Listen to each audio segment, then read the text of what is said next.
And welcome to the Ruby Tuesday. My name is Ruben, and this is my review for the first 3 episodes of Hellbound, a new Netflix original series, well, a mini-series that has 6 episodes coming out, I believe, around about the 19th. We've been allowed to talk about the first 3 episodes, but we've been banned from speaking for the last 3 episodes until we get much closer to the time. So for now, we're just kind of dipping our toes into these episodes. Let me know your thoughts below. Let's jump in. So Hellbound is based on a webtoon comic called Hell. If you're looking for it online, you'll find it on Amazon. They've got a physical edition, or Dark Horse Comics. You can find them and read them before you watch the episodes, before it comes out on Netflix as a whole. But also, there is the webtoon that you can watch digitally, but you would have to look under Hell and then look under webtoon. So basically, the story is this angel ethereal face will appear to you in the middle of nowhere, and it will say, "You are going to die at such and such time." And normally, so it gives you a few days, gives you some time, and then a few days will pass and you'll get these hell beasts that have these like shadow forms. Their faces are very scary. They have like these sharp teeth. They look like gorilla hulks, very, very dark, shadowy. Doesn't matter what time of day it is, they will come, beat you to a pulp, and then take your soul to hell. That's sort of the law that is established very early on. If you watch the trailer, you'll see that, that guy in the shop who he's shaking and he's like, oh, and then these things come and get him. And so that's the law that we're thrust upon this new South Korean series. And if you're like me, anytime you see a South Korean Netflix series, you kind of get a little bit excited, because we've gone from Kingdom to Squid Game to just so many recently that have been very good. So that's kind of a seal of approval right there.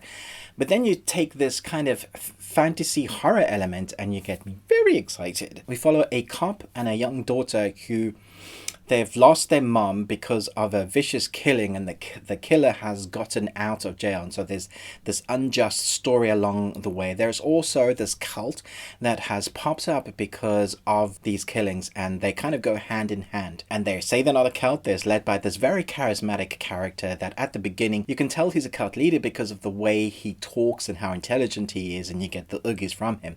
But you don't quite know what's going on with him until the story develops. And I'm not going to do spoilers with that, but that's kind of the world we are thrust in. I would say it is very much dialogue heavy.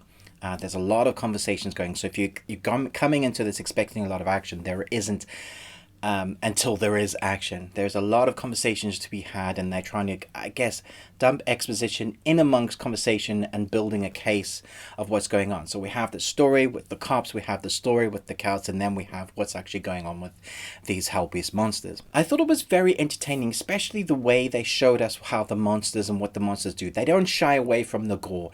It is brutal, and I was... to be honest, a couple of times I went, whoa, because I wasn't expecting to see the amount of violence that they showed us on screen.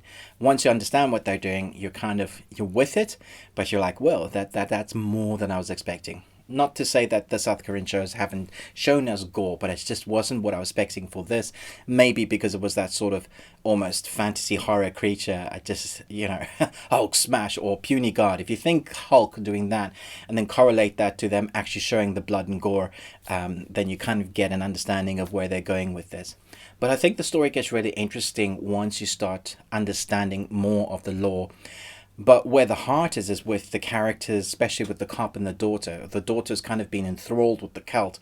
The father is in anguish because of the injustice of what has happened. And so you follow their characteristics, their story. I think the heart is there, but the lore will keep you engaged. I'm on edge of what's happening, whether it's actually good yet.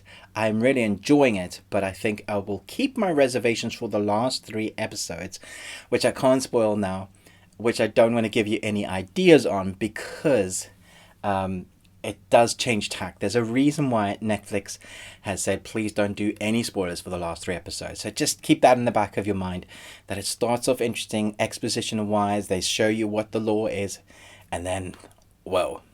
So let me know your thoughts below. Thanks so much for watching this, but most of all, until next time, remember, live long on Tuesday.